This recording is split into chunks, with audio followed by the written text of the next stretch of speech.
ไม่เบิดพี่น้องโอ้ยเจอเหตุการณ์บ่คาดคิดพี่น้องอุตส่าห์หามาได้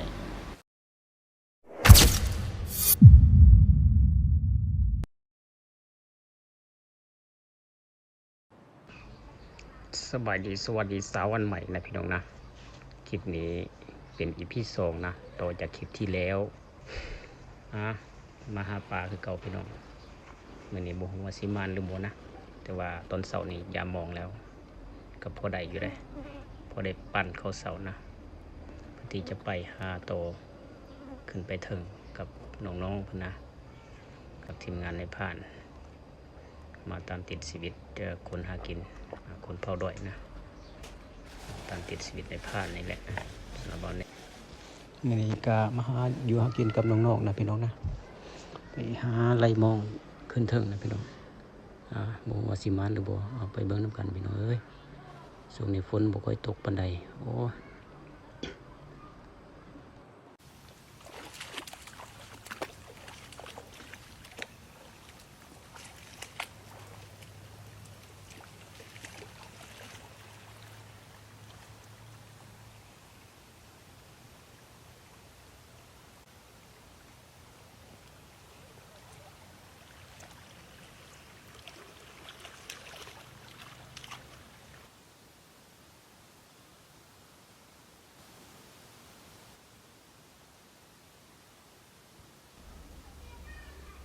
มันปลากัวพี่น้องปลาพวงถือว่ามันอยู่ได้หอบนี่ไล่มองคราวเดียวก็หลายตัวเติบนี่ตัวหนึ่งมีแต่ตัวใหญ่ๆนะ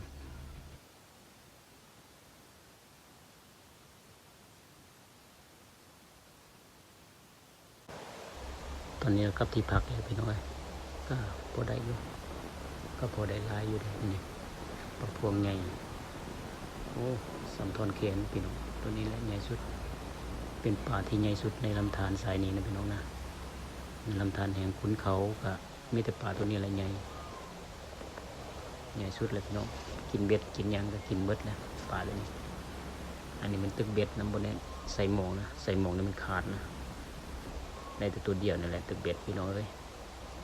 ก็ที่จริงปลามันมีหลายตัวแต่ว่ามันบ่ถือนะก็ประมาณนี้เลยพี่น้องนี่ห้อยไว้ก็มีนะพี่น้องนี่ตัวห้อยไว้ก็มีตัวใหญ่ๆ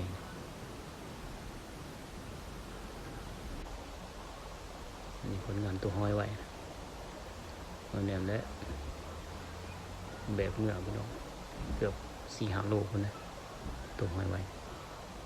มีแต่ตัวใหญ่ๆเนี่ยโอ้โกยเสียบนั่นซีนมันแน่นในรีพี่น้องแต่ว่าเอาไปเฮ็ดแห้งนะพี่น้องนะตัวนี้เขาก็ตากแห้งเป็นที่ห้อยเลยพี่น้องเกี่ยมที่จะนอนเลยพี่น้องเพราะว่ามันเดึกเลยพี่น้องหาปลาเบิดมือนี้โอ้เมื่อยหลาย12 โมงเลยเกี่ยมที่จะนอนนะอันนี้เป็นส่วนปลาที่ใหญ่นะปลาพวงอะไรเขาจะพาเครื่องพี่น้องเพื่อให้มันแห้งไวแห้งง่ายนะสำหรับการหากินใน EP นี้ก็ประมาณนี้พี่น้องมือนี้เป็นมือที่มานที่สุดนะพี่น้องสำหรับหอบนี้ก็มาหอบนี้บ่เสียเที่ยวพี่น้องคุ้มค่าหลายปลาก็ได้หลายพอมานอยู่ก็2 ถาดได้นี่เต็มเลยได้ประมาณ30-40 โลคนนะปลาหมดเวลาพักผ่อนแล้ว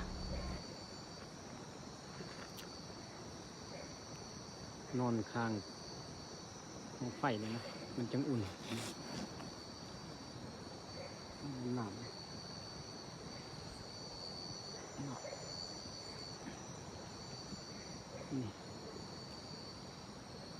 เมื่อยแห้งไฟเบิดมือเมื่อยลาแล้วพักผ่อนก่อน12 โมงพี่น้อง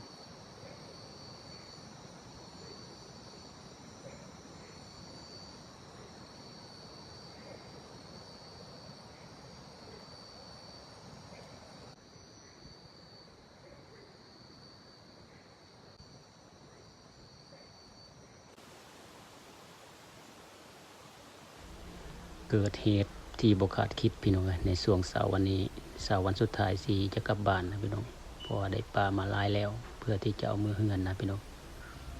แต่ว่าปลาที่ตาหันถูกไฟไหม้เบิดพี่น้องเอ้ยโอ้โห